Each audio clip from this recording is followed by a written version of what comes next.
All right, hockey fanatics, settle in, because we're about to dissect a situation that's been simmering, then boiling over for one of the NHL's most storied franchises. We're talking about the Philadelphia Flyers, a team that's been on a journey of redefinition, trying to forge a new identity, but constantly battling a glaring, undeniable weakness that threatens to derail their progress. Does it ever feel like you're watching a masterpiece being painted, only to notice a crucial unfinished corner, a glaring imperfection that, if left unaddressed, could compromise the entire vision? Are you, like so many, watching with a mix of anticipation and profound frustration, knowing exactly what your team needs, yet waiting with bated breath for the decisive move to be made? Because right now, that's the very pulse of the Philadelphia Flyers faithful.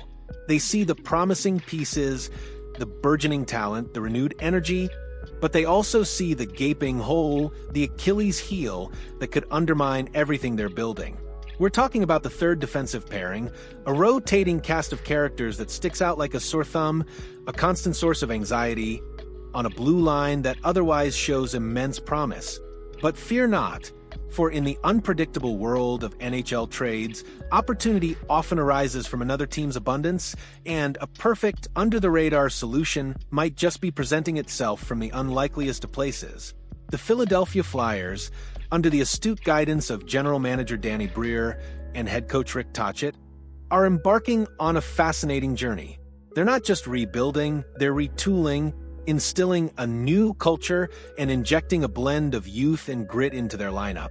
The top four defensemen, Cam York, Travis Sanheim, Nick Seeler, and Jamie Drysdale, are for the most part locked in place, providing a solid foundation and demonstrating significant potential. York and Sanheim offer a blend of offensive upside and reliable defensive play, while Seeler brings a rugged stay-at-home presence, and Drysdale, when healthy, adds a dynamic, puck-moving element. This quartet forms the backbone of their defensive core, a group that can compete with many top pairings in the league. However, scroll down the lineup and the picture changes dramatically. The third defensive pairing on the blue line, that crucial segment responsible for providing depth, stability, and reliable minutes, sticks out like the sorest of sore thumbs. It's a revolving door, a rotating cast of characters like Noah Juulsen, Adam Ginning, Igor Zamula, and until recently Emil Andre.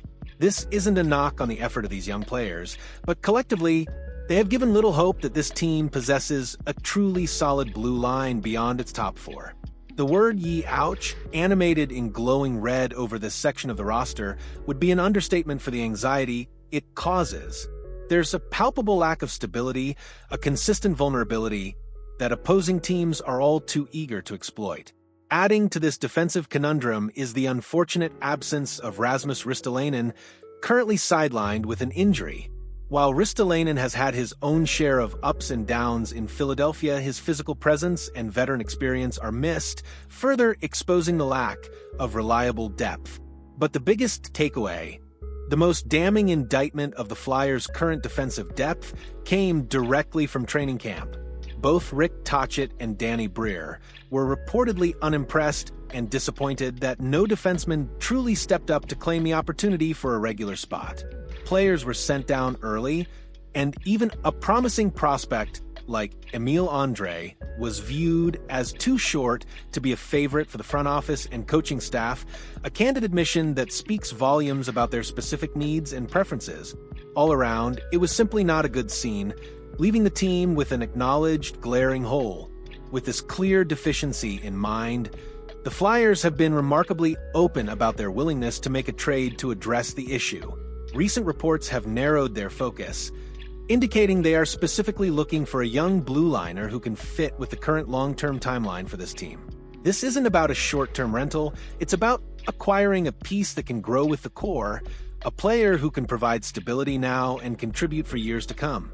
This could mean targeting a team's prospect in a future-oriented move, or looking for someone a bit older who could at least supplement their blue line immediately. The message is clear. The Flyers know they have a problem, and they are actively seeking a solution. And this is where the plot thickens, where opportunity, like a perfectly executed breakout pass, emerges from another team's abundance.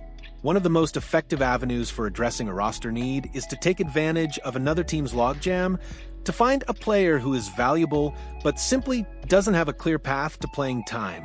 And right now, that might be exactly what is happening for the Edmonton Oilers, a team with Stanley Cup aspirations but a surplus of talent on their defensive core.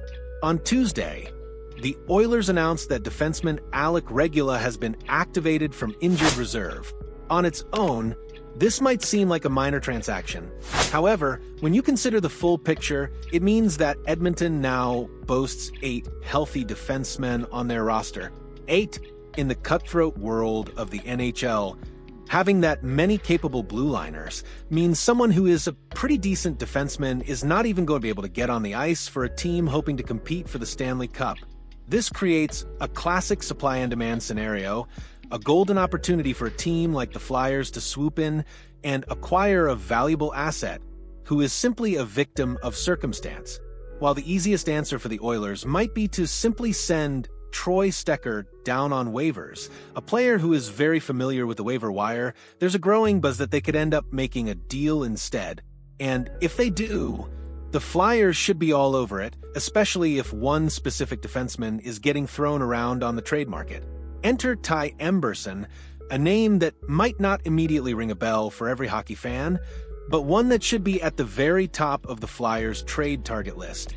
According to Frank Saravalli, a highly respected insider, the Oilers might not go the easy route with Stecher, as Emberson could be a trade piece that teams are interested in, and the Flyers absolutely should be. Now, we wouldn't blame anyone for having no idea who Ty Emberson is. Originally a third-round draft pick of the Arizona Coyotes in 2018, the 25-year-old defenseman has been bouncing around the league since then. He was traded to the New York Rangers, claimed off waivers by the San Jose Sharks, and then traded again to the Oilers just over a year ago. It's been a nomadic journey, and Emberson hasn't really been able to find solid footing to ply his trade ever since he signed his first professional contract. He's been a hockey vagabond, searching for a permanent home. But now that narrative is changing. Having been able to stay in one place for longer, his value as a depth defender on a good team is finally shining through, and he's starting to get noticed. The right-handed blue liner has played 90 games for the Oilers in the last 2 seasons, consistently slotting in as roughly the 4th or 5th defenseman on the depth chart, depending on who is healthy. During that time, he scored 3 goals and added 16 points, but it's crucial to understand that offensive production is not where Emberson truly shows his worth. He's not a flashy, point-producing defenseman. He's a steady, reliable, two-way presence.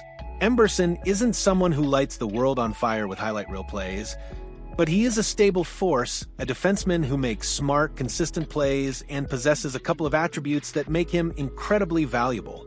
When he has been on the ice at 5-on-5 over the last 2 seasons, the Oilers have controlled 51.85% of the expected goals share, 50.64% of the shot attempt share, and 50.99% of the shots on goal share. These are excellent underlying numbers, indicating that when Emberson is on the ice, the Oilers are consistently outchancing and outshooting their opponents. While his actual goals share is just 46.12%, which might seem less attractive, it's important to consider the context. Emberson rarely gets the opportunity to play with the actual stars of that Edmonton squad. He's often deployed with the bottom 6 forwards, tasked with defensive zone starts and tough matchups. Given those circumstances, his possession metrics are incredibly impressive. In fact, the most common Oilers forwards that Emberson has been on the ice with through the past 2 seasons have been Adam Henrique, Matthias Janmark, Connor Brown, and Vasily Podkolzin, solid players, but certainly not the offensive juggernauts of the Oilers' top lines. Ryan Nugent-Hopkins is the only player with some amount of skill from the top 8 forwards that the 25-year-old defender got to share the ice with for any significant time. And here's a truly eye-opening statistic. Of the 1,173 minutes that Emberson has played for Edmonton, 125 of those were shared with none other than Connor McDavid. And in those minutes, he dominated, showcasing his ability to keep pace and contribute even alongside the best player in the world. Beyond the on-ice metrics, Emberson possesses a very interesting toolkit that makes him an ideal target. The 6'2" right-handed defenseman isn't some sluggish, do-nothing player. According to NHL Edge statistics, Emberson is in the 79th percentile of skaters when it comes to maximum skating speed, the 81st percentile in speed bursts over 20 miles per hour, and has been in the 53rd percentile of skaters when it comes to total skating distance.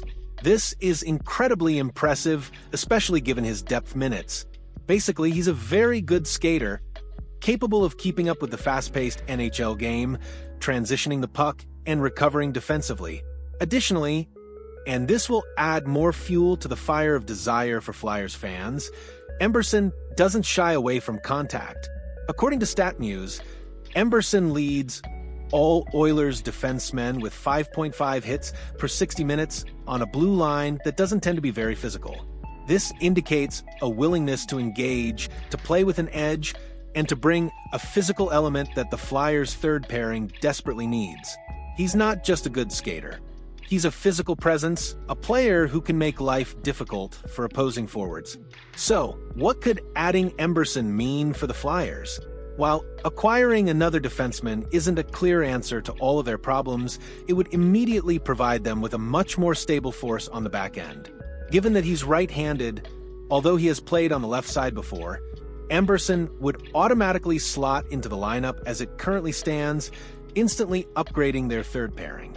When Rasmus Ristolainen eventually returns from injury, the situation on the right side will undoubtedly get messy in terms of roster decisions, but that's a good problem to have, too many capable defensemen, rather than too few.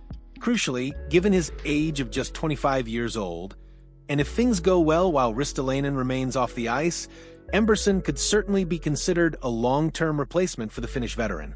While perhaps not as physically dominant as Ristolainen can be at his best, Emberson is geared towards more of the high-paced transition game that the Flyers want to play. He's someone who can be an immediate improvement for now and a valuable piece to supplement the future blue line. He offers a blend of stability, skating, and physicality that perfectly aligns with the Flyers' evolving identity. Furthermore, for a team focused on developing its prospects, Emberson could serve as an excellent benchmark player for someone like Oliver Bonk, a promising defensive prospect in the Flyers system. Having a proven above-average depth defender to aim to be better then can only be a good thing for Bonk's development. And if Bonk doesn't surpass him, well, the Flyers then still get an above-average depth defender on a fantastic contract. Speaking of contracts, this is where Emberson truly becomes a no-brainer. He is signed through next season at just $1.3 million AAV. Another big box ticked.